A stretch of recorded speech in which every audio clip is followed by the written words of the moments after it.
그러면 이제 1차 1과목에 대한 부분을 할 건데, 여기서 1차 1과목 같은 경우는 지금 현재 이 법이 저희가 상법 보험편에 50개 조항이 전부예요. 50개 조항. 그래서 50개 조항을 한 3시간에 나눠서 끝낼 거고요. 그 다음에 오후에 3시간에는 기출문제를 다 풀 거예요. 1회서부터 한 6, 7회까지 기출문제를 대부분 한번 훑어볼 거니까 오늘 법조항 다 끝나고 기출문제도 다 끝날 거예요. 그 다음에 나중에 또 시간이 되시면 모의고사나 그러면은 한 다음 달 정도에 한 번 정도 테스트하는 정도 끝날 거고, 내일은 이제 이 과목인데, 이 과목은 법조항이 약 한 70개, 법조항이 70개 정도 되고, 손해평가 요령이 있어요. 손해평가 요령. 그래서 이미 2차 공부를 하셨던 분들은 한 법조항만 좀 하시면 되고, 손해평가 요령을 할 것도 없어요. 사실 어떻게 보면 훨씬 쉽게 끝나실 수가 있을 건데, 그 내용들을 말씀드릴 거예요. 그래서 내일 같은 경우도 이 법조항 70개랑 손해평가 요령에 대한 부분들을 한 3, 4시간에 되면 다 끝날 거예요. 다 끝날 거고, 그 다음에 한 2시간이나 더 시간이 남으면 나머지 기출문제 다 볼 거니까, 그것들을 어차피 저희는 시험을 합격하기 위해서 하는 부분들이라서, 만약 예를 들어서 시중에 나와 있는 교재가 있어요. 제가 이제 따로 교재를 이제 진행하는 부분인데, 이런 상법 보험편이라는 교재를 한번 훑어보면, 어떤 보험에 대한 뭐 총론을 해서 보험에 대한 의의가 어떻고, 순기능과 역기능, 뭐 근데 보험의 원리, 어떠한 다른 유사제도와의 구별, 뭐 이런 식으로 해서 페이지가 300~400페이지가 돼요. 그런데 그거를 축약해 놓은 게 오늘 드린 게 한 31페이지 정도 되는 거거든요. 그냥 법조항에다가 보시는 방법은 현재 지금 나와 있는 해당되는 법조항에 그 아래 이 O는 기출문제에서 정답으로 체크됐던 거랑 X는 기출문제에서 오답 처리했던 것들이에요. 자, 두 번째에 대한 법조항도 마찬가지로 기출문제 1회에서부터 7회까지가 이 법조항에서 나와요. 그러니까 한 90%는 법조항에서 나오는 거고, 한두 문제 정도가 변별력을 구하기 위해서 어떤 판례나 원리 같은 것들을 물어보는 문제가 나온다고 보시면 돼요. 근데 저희가 서두에 말씀드렸다시피 100점을 맞기 위한 시험이 아니에요. 저희는 1차 1과목, 2과목은 80점을 목표로 해서 공부를 할 거고, 그 이상을 맞게 점수는 충분히 이 내용만 보셔도 된다는 거. 그래서 일반 학원에서도 1차 과목을 2개월, 3개월 과정으로 한다고 하는 것들이 있는데, 저는 그게 말이 안 된다고 생각하고 이렇게 하루하루 수업을 해서 다 맞춰 드릴 거예요. 그래서 지금 이제 문제가 되는 부분들은 이제 실질적으로 이 3과목에 대한 부분들은 따로 시중에 나와 있는 교재를 하나 좀 또 구매하셔서 좀 약간 봐주시는 게 좋을 것 같아요. 그래서 어떠한 원리를 좀 아셔야 되는 부분도 있고, 그 다음에 50점, 60점 같은 불안하신 분들은 이제 10점, 20점 더 채우기 위해서 이렇게 한번 봐주시면 도움이 될 것 같아요. 관련된 부분들은 따로 이렇게 또 나중에 안내해 드릴 거고요. 그 다음에 이제 새로 오신 분들이 계셔서, 저희는 이제 대구 법학원에서 이러한 손해평가사 그 사이트를, 그 밴드 운영하고 있습니다. 거기에서 저희가 수업한 것들을 그날 올려드리고, 동영상도 여기 통해서 다운도 되고, 그 다음에 시청도 가능하니까, 다운을 받으시게 되면 저희가 콤플레이어나 일반 뭐 미디어 플레이어가 있어요. 인터넷에서. 거기서 배속 조절 같은 게 되니까, 그 다음에 이런 부분들은 나중에 또 반복적으로 보실 수 있으시니까, 어차피 컴퓨터로 보셔야 되잖아요. 그리고 또 이제 이메일로 해서도 이것들 보내드릴 수가 있고 하는 부분이 있어서요. 그리고 또 한 분 제가 못 보내드린 분이 계시는데, 제가 USB에다 꽂아놓고 가가지고 따로 자료가 다운이 안 돼서 못 보내드렸어요. 제가 이제 오늘 다시 보내드리고 할게요. 그래서 그런 식으로 진행을 한다. 그리고 이제 1차 1과목, 2과목 관련된 부분들은 이 카테고리로 나눠서 1차 1과목에 대한 부분들로 해서 저희가 이론 부분을 제가 출력을 해드렸고요. 그 다음에 기출문제, 1회부터 7회까지에 대한 기출문제를 올려놨어요. 근데 이 학원에서도 이 페이지 출력이 너무 많아서 이 페이지가 한 100여 페이지 되더라고요. 기출문제가 1회부터 7회까지. 그런데 이런 기출문제도 어떠한 이 문제에 대한 이해를 하려고 하실 필요는 없으세요. 아니, 예를 들어서 어떤 보험계약자의 피보험자의 동의를 얻어야 된다라고 하면 이런 법조항에 근거해서 그걸 쓰시면 되는 거예요. 그냥 나머지 부분들도 이 해당된 문제가 해당된 법조항을 근거로 갖다가 보는 거지, 이 문제가 어떻게 돼서 어떻게 했다, 그래서 이해하려고 생각하실 건 없으시고, 이 법조항에서 강제조항이었다, 임의조항이었다, 이 법조항에서 뭐 1개월이라고 했다, 뭐 15일이라고 했다, 그럼 그 수치 그대로 해서만 적용하시면 된다는 거예요. 그래서 이런 부분들도 기출문제가 저희가 1회만 보는 것도 아니고 1회부터 한 6회나 7회까지 다 보게 되시면 오늘 내에 다 이렇게 공부하고 또 이렇게 하면 되겠다라는 것들이 다 습득이 되실 겁니다. 그래서 이런 기출문제도 관련된 문제랑 그 다음에 또 해당 법조항을 밑에다가 실어 놓음으로써, 원래는 법조항만 그냥 실어 놓으면 따로 앞에서 찾아보셔도 되세요. 그 페이지는 훨씬 줄어들 수도 있긴 하지만 그래도 한 문제에서 같이 내용들도 반복적으로 볼 수가 있으니까 이런 식으로 편집을 해서 약 한 1과목은 한 88페이지예요. 그래서 이걸 다 출력해서 드리기가 좀 그래서 파일로 제공해드렸으니까 1차 1과목과 1차 2과목 그 다음에 이제 1차 3과목도 이제 이런 식으로 해서 기출문제 1회부터 7회를 근거로 해서 출제됐던 부분들 중에서도 반복 출제됐던 부분들에 대한 것들을 요약 정리를 해드릴 거예요.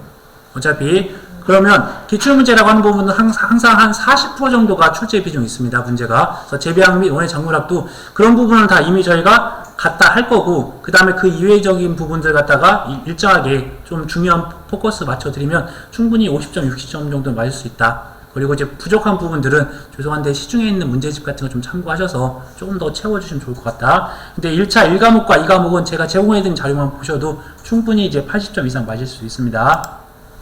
그러면 이제 바로 이제 내용들을 이제 들어갈 건데 내용을 읽어보시면 큰 사항이 없습니다. 법조항이 40개밖에 아니 50개밖에 안 돼요. 그래서 이 통칙에 대한 부분이 벌써 기출문제가 1회부터 7회까지 매년 나오고 있어요. 50개의 법조항에서 그러니까 저희가 법조항이 50개예요. 법조항이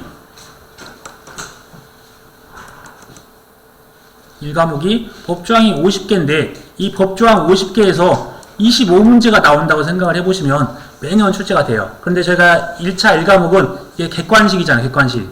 그렇죠? 객관식이 1번, 2번, 3번, 4번이 들어가 있다고 하면 이거는 법조항 몇 번, 법조항 몇 번이 또 혼재되어 있어요.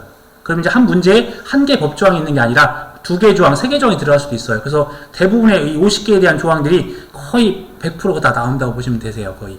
간혹 안 나오는 부분이 있긴 하지만 그냥 매년 이 50개 법조항이 이 문제 한 문제에 문항으로 들어갈 수도 있고 나오는 부분이 이제 뻔하기 때문에 그런 부분이 있는데 있다 생각해 주시고 대신 이제 한두 문제가 이제 시험을 100점을 맞으면 이 출제자의 또 어떤 자존심도 문제가 될 수도 있고 하니까 변별력 있는 문제가 예를 들어서 뭐 판례 문제나 어떠한 뭐 학설이나 어떤 이론적인 부분이 한두 문제가 나오는 부분이 있어요. 근데 이런 거는 예의상 틀려준다 생각하시고 공부하시면 되세요. 저희는 우선 합격이 목적이지 그 출제자들한테 저희가 이론을 과시하려고 하는 부분은 아니니까 그렇다. 그런데 이제 다른 교재에서는 이런 부분들까지도 더 맞기 위해서 내용이 많아졌어요.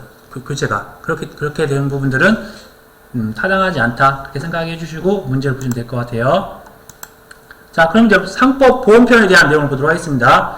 먼저 이제 보험 계약에 대한 의의가 있어요. 그런데 이제 이 의의를 통해서 파생된 논리가 많이 있습니다. 그래서 이제 그 나왔던 내용들은 기출문제에서 매년 나왔던 부분들이 있어요. 그런데 이 보험 계약에 대한 의의 관련된 부분들도 저희가 보험편이 2차 1과목과 연결이 또 많이 되어 있습니다. 그래서 2차 1과목에 대한 내용들을 이미 공부하셨던 분들은 중복되는 부분이 많이 있습니다. 그래서 3분의 1 정도는 2차 1과목과 내용이 다 똑같아요. 어떤 보험계약에 대한 의의 부분이나 어떤 보험계약에 대한 성립, 그 다음에 보험약관, 그 다음에 네 지금 현재 1차 공부하고 있어요. 근데 1차 시험이 원래는 과거에는 2차 1과목에 들어가 있지 않았었어요. 근데 2차 1과목에도 상당히 많은 부분이 들어가 있습니다. 그래서 저번에 말씀드렸다시피 그 다음에 타인을 위한 보험은 나와 있지 않았고 어떤 보험증권에 대한 교부나 일정한 부분들 어떤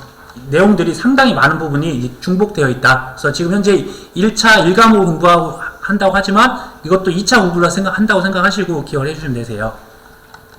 그리고 말씀드린 김에 그러면 1차 2과목에 대한 것도 간단히 한번 보도록 할게요. 그러면 1차 2과목에 관련된 부분도 이 법조항 70개에다가 손해평가 요령이라는 부분이 있어요. 이 손해평가 요령도 저희가 여기서 또 집중 있게 봐야 되는 부분이 어떤 부분이냐면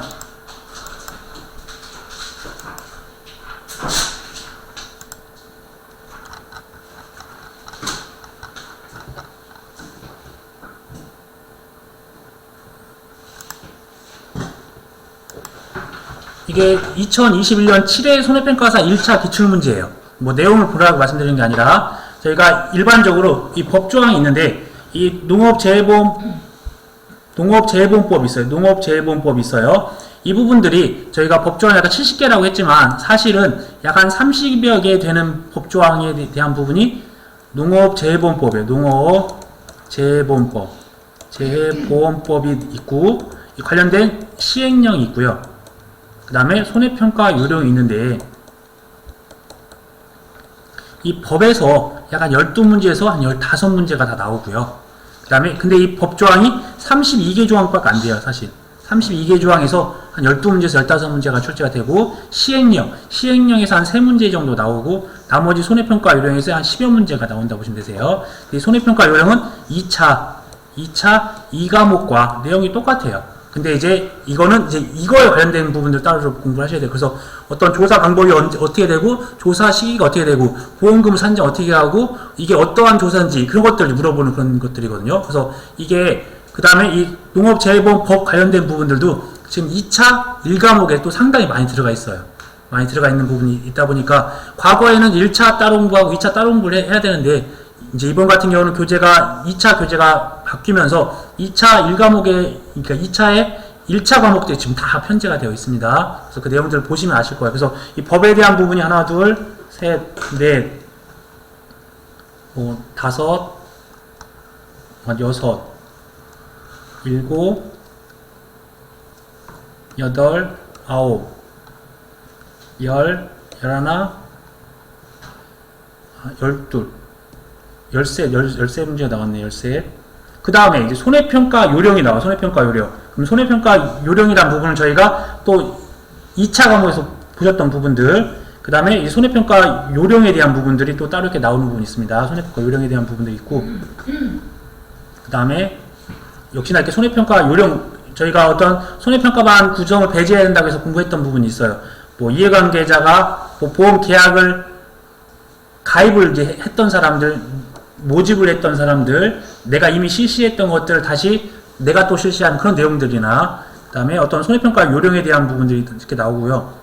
그 다음에 보면 이렇게 수학 감소 보장에 대한 것들을 보험금을 산정하시오 라고 해서 2차 과목에 봤던 부분들을 조건을 다 줘요. 다 주는 거에 대해서 저희가 단순하게 넣는 부분들, 그 다음에 재정시 조사를 할 때 재정시 조사를 하는 품목이 무엇인지 2차에 나와 있던 내용들, 그 다음에 마늘에 대한 재파정 보험금을 산정할 때 어떤 식으로 산정해야 되는 조건들, 그 다음에 어떤 품목별, 재별, 시기별로 해서 이 떫은감에 대한 이 가을 동상에 대한 조사 내용이나 조사 시기에 관련된 부분이 이렇게 또 출제가 돼요. 네. 그 다음에 이 가축이나 농업시설물에 대한 부분들이 나온다는 부분들. 그래서 한 3분의 1 정도는 손해평가 요령이 나오는데 이미 2차 공부를 하셨던 분들은 다 이 부분이 다 들어가 있어요. 그래서 계속 저희가 이제 불안해했던 거는 2차 공부가 먼저 하고 1차 공부를 나중에 하면 1차 공부를 못해서 1차 합격을 해야 2차도 있지 않느냐 그런 생각을 많이 하셨는데 상당히 많이 2차 공부를 하셨던 분들은 중복되는 부분이 많이 있으니까 노심초사 하지 마시고, 그리고 무엇보다 이게 1차, 2차가 같이 병행되어야 되는 부분이니까 이제 시험이 얼마 안 남아지게 되면 1차만 하시면 안 된다는 거예요. 그래서 시험이 얼마 남지 않더라도 1차, 2차를 병행하셔야 된다는 것을 말씀드리려고 미리 한번 보여드렸습니다. 이게 작년에 이제 시험입니다. 근데 이 뒤쪽에 나와 있는 내용들은 이미 2차 공부를 하셨던 분들은 아무것도 아니에요. 그냥 단순하게 푸실 수 있는 정도 수준이니까 공부하실 내용이 그렇게 많지는 않다. 그런데 대신 이제 이 공부하는 게 2차랑도 연관이 된다고 하니까 그런 부분들 주의 있게 보시면 좋을 것 같으세요. 그러면 이제 바로 내용을 보도록 하겠습니다. 그러면 먼저 상법 보험편에 대한 부분들 내용을 보시면, 저희가 보험 계약이라고 하는 부분들은 당사자 일방이 약정한 보험료를 지급하고 재산 또는 생명이나 신체에 불확정한 사고가 발생한 경우에, 이 포인트를 잡아볼게요. 불확정한 사고가 발생한 경우에 상대방이 일정한 보험금이나 그 밖에 급여를 제공할 것을 약정함으로써 효력이 생긴다. 그래서 여기서 이제 보험 계약이라고 하는 부분들은 이제 당사자가 존재하는 당사자가, 그래서 보험에 대한 당사자라고 하면 저희가 보험 계약자 또는 보험 가입자가 있을 거고요. 이 상대적으로 이 보험자가 있죠. 그래서 이 보험 계약자는 보험자한테 보험료를 지급하고, 그렇죠. 그 다음에 이 보험자는 어떤 피해가 발생하면 보험 가입자나 보험 계약자한테 보험금을 이제 지급하는 그런 게 보험 계약이라고 보시면 되세요. 그래서 이 두 당사자라고 하는 부분들은 보험 계약자나 보험 가입자와 보험자가 될 거고, 여기서 보면 이 일방, 그러니까 보험 계약자가 약정한 보험료, 이 보험료를 보험자한테 지급을 할 거고, 그 다음에 그 지급을 받았던 이 보험자는 일정한 어떤 사고가 발생을 하게 될 때, 근데 이 사고도 우연한 사고여야 되는 거지 어떤 확정적인 사고가 되면 안 됩니다. 그래서 그 다음에 이런 부분들에 대한 보험금을 지급함으로써 그런 효력이 발생한다 이렇게 되어 있고요. 그래서 이 내용들은 기존에 나왔던 것들, 그래서 이런 부분들이 일정하게 승낙을 해야 되고 그 다음에 청약을 해야 된다는 부분들로 해서 구성된 게 낙성 계약, 일정하게 회사가 승낙을 함으로써 된다는 부분들, 따로 요식 행위를 구하지 않는다. 그래서 따로 저희가 어떤 문서로 하거나 구두를 하거나 어떤 조건을 가져야 된다는 건 없어요. 그냥 따로 요식을 없이 가야 되는 부분들. 그 다음에 악의성이 있으면 안 된다. 이게 돈이 달려있다 보니까 이걸 너도 보험 사기나 그런 것들로 하면 안 되고, 선의계약, 내가 고지하는 거 또 정확하게 고지해야 되고, 보험회사에서도 선의성 가지고서 어떤 보험금을 지급해야 된다. 그런 부분이 있습니다. 그 다음에 이제 여기서 이제 발생됐던 게 우연한 사고로 돼야 된다는 거. 이게 어디였냐면 이 불확정한 것들이라고 연관성이 있고요. 그 다음에 보험계약은 부합계약의 일종이다. 이것도 이제 2차 1과목에서도 많이 나왔어요. 부합계약이라고 하는 부분들은 일정하게 저희가 어떤 합치된 계약이라고 하면 서로 상대방끼리 저희가 계약을 할 때 서로 이제 상의해서 협의해서 서로 맞춰 가야 되는 건데, 지금 이런 일반적인 보험은 보험회사에서 약관을 만들어서 불특정 다수인 계약자들이 그냥 그거를 선택을 해서 이제 가입하는 형식이에요. 그러니까 어떤 합치에 의한 게 아니라 일방적인 부합에 대한 부분을 가지고 있다. 나와 있는 부분이 있고요. 그 다음에 여기서 쌍무라고 하는 부분들은 의무를 다 가지고 있는 거예요. 보험 가입자는 보험료를 납부할 의무가 있고, 보험자는 보험금을 지급할 의무가 있어요. 그래서 둘 다 의무가 있다, 쌍무가 있고, 그다음 유상, 서로 금전이 왔다 갔다 해. 보험료도 가고 보험금도 가니까 어떤 유상 계약이다. 이제 이런 표현이 여기까지 나옵니다. 그래서 이 오답으로는 무상 계약이었다, 요식 계약성이었다. 그 다음에 답은 보험자가 청약을 하고 보험 계약자가 승낙을 했다. 그러니까 청약과 승낙에 대한 주체가 바뀐 거죠. 보험회사가, 보험 계약자가 청약을 할 거고, 그 다음에 보험자가 승낙을 해야 되는 거잖아요. 그 다음에 이런 요물계약이다. 이제 이런 것들이 다 오답이었어요. 오답이었다는 거. 근데 이제 매년 이 관련된 부분이 이제 낙성, 불효식, 어떤 요물계약, 그런 식으로 해서 나오는 부분이 있으니까 이제 반복적으로 보시면 되세요. 그 다음에 보험계약에 대한 성립. 역시나 똑같이 매년 출제가 됐어요. 매년 출제가. 그러면 보험자가 보험계약자로부터 보험계약의 청약과 함께 보험료 상당의 전부 또는 일부, 그러니까 문제에서는 이게 전부만, 일부만 이런 식으로 해서 이제 말장난을 할 거예요. 그 다음에 하여야 한다, 이런 것들을 할 수 있다. 그래서 이게 임의조항인지 강제조항인지 나중에 좀 보셔야 되세요. 아무튼 내용을 보다 보면 아실 거예요. 그래서 일부의 지급을 받은 때에는 다른 약정이 없으면 그럼 약정이 있을 수도 있다는 거예요. 문제상에서 다른 약정이 없으면 30일 내에 그 상대방에 대하여 납부의 통지를 발송하여야 한다, 할 수 있다, 이런 식으로 하면 안 된다는 거예요. 그래서 저희가 이제 주의해야 될 게 이 주체가 어떻게 되는 건지, 그 다음에 이 서술어가 강제로 하여야 한다고 해야 되는지, 아니면 할 수 있다, 어떤 가능성 여지를 둔 건지, 임의조항인지를 나중에 다 구분하셔야 되고, 그렇게 말장난을 해요. 법조항은 다. 그래서 다른 약정 없으면 30일 이내에 납부를 해야 된다. 그러나 역시나 이렇게 그러나 단 이런 조항이 나오면 시험이 출제되기가 좋죠. 그런데 저희가 인보험, 어떤 생명보험 같은 경우는 어떤 피보험자가 신체 검사를 받아야 하는 경우에는 그 기간은 신체 검사를 받은 날로부터 기산한다. 그래서 그 신체 검사 받고 난 다음부터 그 30일, 아니면 그 중간에 있으면 중간에서 이제 일정하게 신체 검사를 받을 기간을 공지하고 나머지 부분이라고 보시면 되세요. 신체 검사를 받을 경우에는 이 신체 검사를 받은 날로부터 기산한다, 이렇게 되어 있네요. 그 다음에 보험자가 기간 내에 납부의 통지를 해태해야 했다. 그러니까 예를 들어서 1월 1일 날 저희 가입을 해서 최소한 1월 30일까지 승낙을 할 건지 거절을 할 건지에 대한 것들을 해야 돼요. 해야 되는데 이것들을 게을리했어요. 해태라고 하는 부분이 게을리해서 얘기해주지 못했어요. 그러면 31일 날 이게 그냥 승낙한 것으로 본다. 이 법조항은 항상 똑같은 말을 약간 다른 말로 써도 정답으로 생각할 수 있는 오인이 있는데 안 됩니다. 승낙한 것으로 간주한다. 뭐 승낙한 것으로 추정한다. 이제 그런 식으로 이제 서술어 갖다가 하면 이제 오답 처리가 됩니다. 그 다음에 마지막으로 보험자가 보험 계약자로부터 보험 계약의 청약과 함께 보험료의 상당액의 전부 또는 일부를 받은 경우에 그 청약을 승낙하기 전에 보험 계약에 정한 보험사고가 발생할 때에는 그 청약을 거절할 사유가 없는 한 보험자는 보험 계약상의 책임을 진다.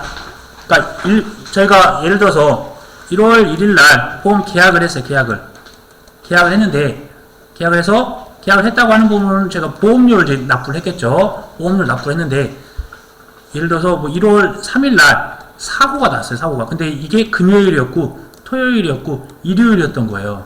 그래서 저희가 일반 보험 설계사 하시는 분한테라도 계약할 수가 있잖아요. 현금으로 줘서. 그런데 이때 계약을 했는데 어떠한 회사에다가 어떠한 전산 처리나 그런 것들을 안 할 수도 있는 발생할 수 있잖아요. 주말이 껴있고 그렇게 됐다고 하면. 근데 이때 사고가 발생하였다고 하더라도 이 보험 계약을 유지해야 되고 청약을 승낙하기 전에 따로 이런 부분이 거절할 사유가 없었다고 하면 당연히 보험 계약은 1월 1일 날 발생한 거니까 만약에 어떠한 전산 입력을 월요일날 하였다고 하더라도 실질적인 승낙은 1월 1일 날 된 거니까 이 사고에 대해서도 보험을 어떤 혜택을 줘야 된다 그런 의미입니다. 그래서 다시 한번 읽어보면 보험 계약이 청약을 했어요. 1월 1일 날. 그 다음에 보험료 상당액 그러니까 1회 보험료를 납부한 거죠. 1회 보험료를 납부를 했어요. 그 다음에 이 승낙을 한다는 건 전산에다 입력을 하고 뭘 하고 해야 돼요. 그런데 만약에 이게 아무런 사고가 그 전에 없었으면 당연히 어떤 거절할 사유가 없었던 조항이었던 거예요. 만약 1월 3일날 사고가 닿지 않았었으면. 근데 1월 1일날까지는 아무 문제 없었으니까 이런 부분들에 대해서는 따로 책임을 지겠다. 네, 그러나 여기 단서조항인데 이것도 단서조항을 보셔야 돼요. 그래서 임보험 계약에 피보험자가 신체 검사를 받아야 하는 경우에 그 검사를 받지 아니할 때는 그러하지 아니한다 이렇게 되어 있네요. 그래서 신체 검사 같은 경우는 받아야 된다는 단서조항이 있으면 그걸 받은 이유부터 왜 그러냐면 이게 어떤 아파서 보험을 가입을 시켜줄지 말지에 대한 것들이 선택사항이 신체검사가 중요한 요소이기 때문에 그걸 보고서 신체검사에서 아무 문제 없었을 때 인수를 하기 위한 부분이어서 이런 단서조항이 있습니다. 이제 보면 이렇게 되는 거예요.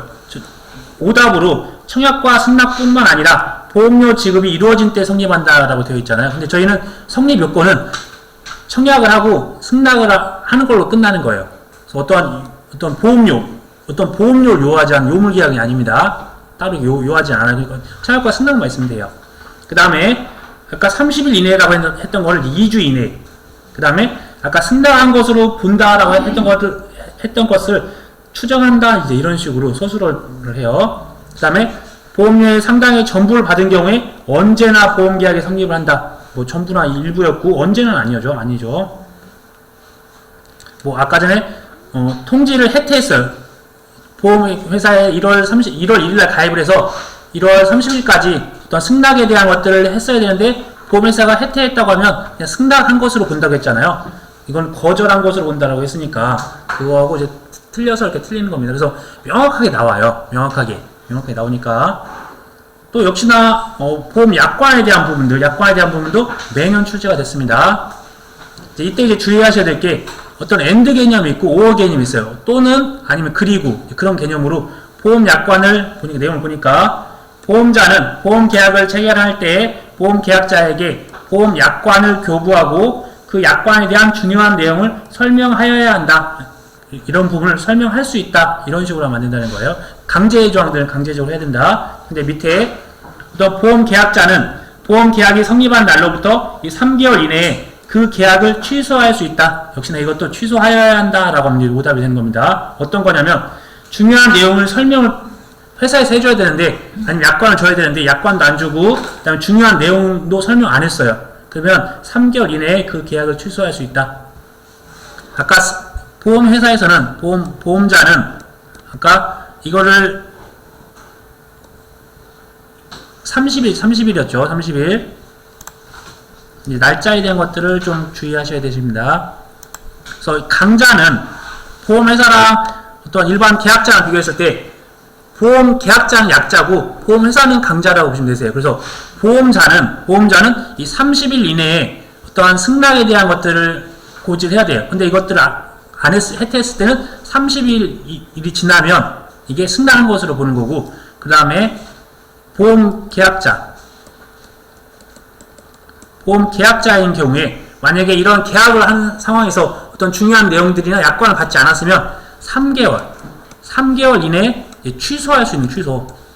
그러니까 더 기간이 여지가 있다. 보험회사는 30일 이내에 그것들을 처리를 해야 되는 거고, 계약자는 좀 더 여유롭게 3개월 정도까지 시간 텀을 좀 준다. 그래서 오답으로 됐던 부분이, 근데 이제 주의하셔야 되는 거고, 좀 약간 난이도 있게 나왔던 문제를 보면,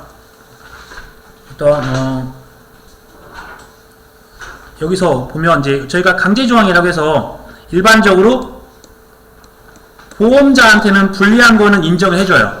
그런데 어떤 계약자한테 불리한 조항들을 인정하지 않는다는 그런 것도 있습니다. 약자를 보호하기 위해서. 그래서 보면 보험계약 체결일 기준으로 해서 1월 전부터 보험기간이 시작되기로 하는 조항, 저희가 1월 1일날 보험을 가입을 했는데 조항으로 오늘 가입을 했지만 우리가 12월 1일날부터 보험 혜택을 주겠습니다. 이때부터 보험 시작한 걸로 혜택을 주겠습니다 라고 하면 보험 계약자한테는 유리한 거잖아요. 그런 건 유리하게 해주겠다. 그런 것들이에요. 그 다음에 보험 증권 교부일로부터 2월 이내에 증권 내용에 대한 이의를 할 수 있도록 하는 조항. 이 부분은 뒤에 나오겠네요. 그러니까 이제 이거에 대한 것들은 좀 반복되는 부분이 있네요. 뒤로 넘어가 보도록 하겠습니다. 그래서 오답으로 보면 어떤 약관에 대한 중요한 내용에 대한 설명 의무를 1월 이내에 계약을 취소할 수 있다. 안 되죠. 3개월인데 그걸 줄이면 계약자한테 불리하잖아요. 그럼 안 된다는 거. 그 다음에 보험 약관을 교부하지 않아도 된다. 이제 그런 조항들은 없습니다.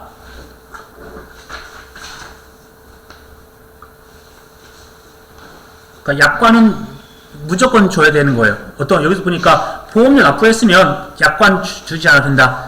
그리고 어떠한 증권을 줬다. 증권을 줬으니까 약관을 주지 않아도 된다. 이제 이런 조항들이 반복적으로 나왔는데 이런 것들은 말이 안 된다. 그 다음에 아까 그걸 내용을 취소할 수 있다고 했는데 이런 철회라는 용어를 쓸 수도 있다는 거예요. 그래서 이런 용어적인 거 취소할 수 있다고 하면 취소가 들어가야지 이런 철회하는 부분이 아니라는 거. 그 다음에 제가 보험 계약자만, 근데 이거 약관은 보험 계약자만 가능합니다. 어떤 피보험자나 보험 수익자가 그 계약을 해지할 수 있다. 해지도 아니죠. 취소할 수 있다는 거죠. 그래서 이런 것들이 다 오답으로 되어 있다는 부분들. 그래서 이런 주체가 어떻게 되는 건지랑, 그 다음에 끝에 어떤 뭐 할 수 있다, 하여야 한다, 아니면 취소, 아니면 뭐 간주, 뭐 본다, 추정, 그냥 그런 것들 포커스로 보시면 되세요. 법조항이 많으면 이게 문제가 될 수도 있는데 50개 법조항밖에 안 되니까 내용들을 반복적으로 보시면 이제 눈에 들어오실 거고, 그 다음에 시험에서는 훨씬 쉽게 보여요. 그 다음 객관식이니까. 그 다음에 타인을 위한 보험, 뭐 여러 가지가 있죠. 저희가 이제 대구에 있으니까 대구시에서 대구 시민들 위해서 보험을 가입할 수도 있고, 아니면 저희가 어떤 협회에 소속이 됐어요. 어떤 농업재해보험협회에 소속이 됐다고 하면 그 협회에서도 저희가 어떠한 일을 하면서 상해사고나 상해보험 같은 것들을 또 따로 추가적으로 가입할 수도 있고, 회사에서 일을 하다가 다치면 그것들을 보장할 수 있는 것들이 있어요. 근데 그 가입한 계약자는 어떤 회사나 대구시나 어떤 협회가 될 수도 있고, 근데 그런 불특정 다수를 위해서 이렇게 가입이 되는 부분들이 이런 타인을 위한 보험이라고 보시면 되세요. 그래서 이러한 특정이 될 수도 있고, 또 회사 소속이 될 수도 있고, 아니면 대구 시민처럼 이 불특정 다수를 대상으로 해서 그런 계약을 체결할 수 있다.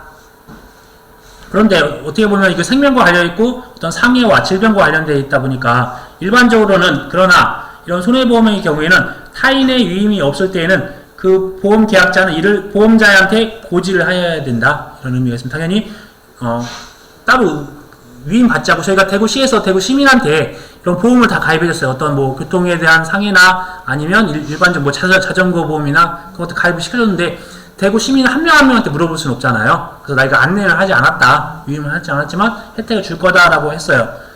그래서 이 고지가, 그런데 이런 것들을 보험회사한테 고지를 하지 않았어요. 그래서 고지를 하지 않은 때에는 이 타인이 그 보험계약이 체결된 사실을 당연히 못했겠죠. 알지 못하였다는 사유로 보험자한테 대항하지 못한다. 결국은 그냥 보험금을 줘야 된다. 그 타인, 대구 시민한테. 그래서 이 타인은 당연히 그 계약에 대한 이익을 받을 수 있습니다. 대구시에서 가입했던 자전거 보험에 대해서 내 자전거를 타고 가다가 사고 발생하면 그것들에 대한 혜택을 받을 수 있다. 그러나 또 단서조항이 있네요. 어떤 손해보험 계약의 경우에 이 보험 계약자가 그 타인에게 보험 사고의 발생으로 생긴 손해의 배상을 한 때에는 보험 계약자는 그 타인의 권리를 해하지 아니하는 범위 안에서 보험자에게 보험 금액의 지급을 청구할 수 있다. 저희가 손해보험이라고 하는 부분들은 어떠한 이득금지가 항상, 그 다음에 실손에 대한 부분들이 항상 내포되어 있다. 이 보험을 가지고서 장사를 하고 보험으로 사업을 할 수는 없다는 거예요. 내가 피해가 입은 만큼 해야 되는 것들이라는 거. 그래서 예를 들어서 대구시에서 어떤 보험회사 A 보험사에 보험을 가입을 시켜줬어요. 그런데 저희가 B라는 계약자가 대구시 통해서 이러한 계약을 통해서 혜택을 받았어요.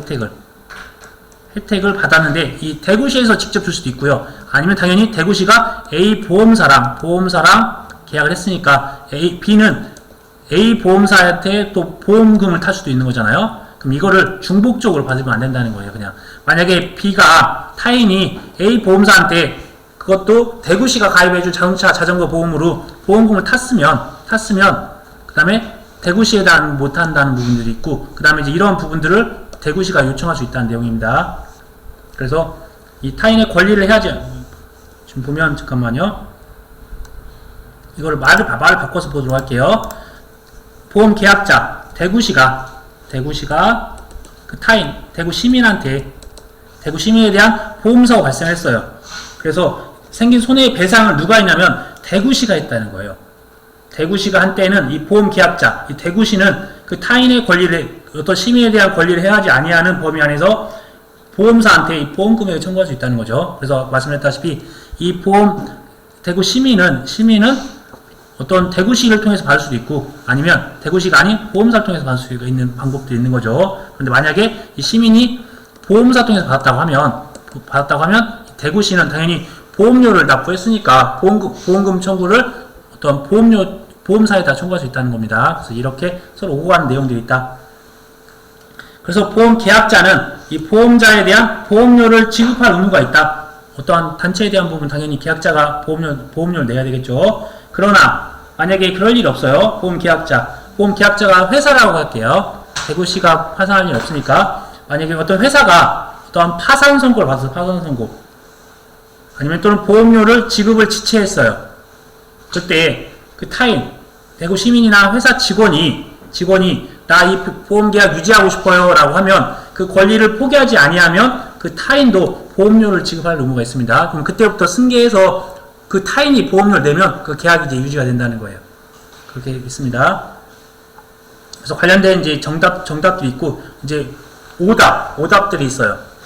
그래서 이 보험 계약자는 불특정의 타인을 위하여 보험 계약을 체결할 수 없다. 아까 체결할 수 있다고 했잖아요. 그래서 이런 부분들. 만약에 그 타인에 대한 권리를 포기하여도, 아까 포기하지 않으면 그 타인은 보험료를 지급해야 한다고 했는데 포기하였다고 하니까 지급하면 아니죠. 내가 보험을 포기했으면 따로 보험료 납부할 필요 없습니다. 이런 식으로.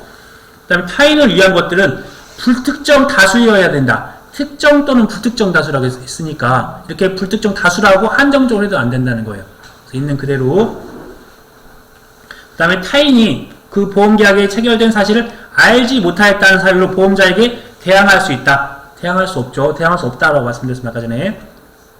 그 다음에 타인은 어떠한 경우에도, 그래서 저희가 문제에서 어떠한 단서 조항뿐만 아니라 어떠한 언제나 항상 그런 식으로 해서 어떤 단서 조항이 들어갈 여지가 없는 문장들은 또 항상 오답이 됩니다. 어떠한 경우에도 보험료를 지급하고 보험계약을 유지할 수 없다.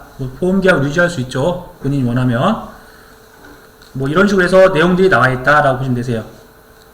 그래서 다 없다. 원래 있다라고 표현해야 되는 것들이 없다라고 이렇게 표현이 됐던 겁니다. 그래서 주의해야 될 게 이런 주체, 그 다음에 서로 연결되는 그런 연결고리랑, 그 다음에 서술어적인 부분들을 좀 주의 있게 보시면 된다. 보시면 되세요. 그 다음에 이제 보험증권에 대한 교부 내용을 간단히 보도록 하겠습니다. 보험증권 내용을 간단히 보시면, 지금 현재 이제 설명드리는 게 좀 낯설고 어렵다고 보실 수도 있는데, 이제 기출문제 보시면 훨씬 쉬우실 거예요. 지금 이제 이 내용들은 기출문제를 요약해 놓은 부분들이 하단에 있으니까 참고용으로 보시면 되시고요. 일반적으로 보험자는 보험 계약이 성립한 때에는 지체 없이 보험증권을 작성하여 보험계약자한테 교부하여야 한다. 할 수 있다. 이렇게 하면 안 되겠죠. 그러니까 당연히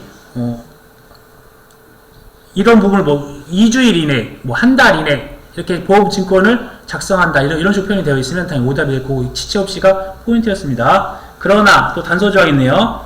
보험계약자가 보험료에 대한 전부 또는 최초의 보험료를 지급하지 아니한 때는 그러하지 아니한다. 라고 했네요. 그래서 약관이나 중요한 내용의 설명은 보험료에 대한 지급과는 상관이 없어요. 근데 보험증권이라고 하는 부분들은 계약이 이렇게 성립이 돼야 되는 거잖아요. 성립이라고 하는 거는 보험료를 납부를 해야만이 성립이 되는 부분이 있으니까 계약이 성립되는 거랑 그 다음에 보험계약이 성립되는 거, 보험계약이 성립돼서 증권을 교부하는 건 내용이 틀립니다.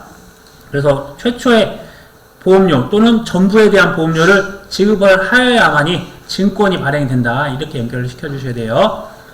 또 기존의 보험계약을 연장하거나 이 변경한 경우에는 보험자는 그 보험증권에 그 사실을 기재함으로써 보험증권의 교부에 가름할 수 있다. 이렇게 되어 있네요.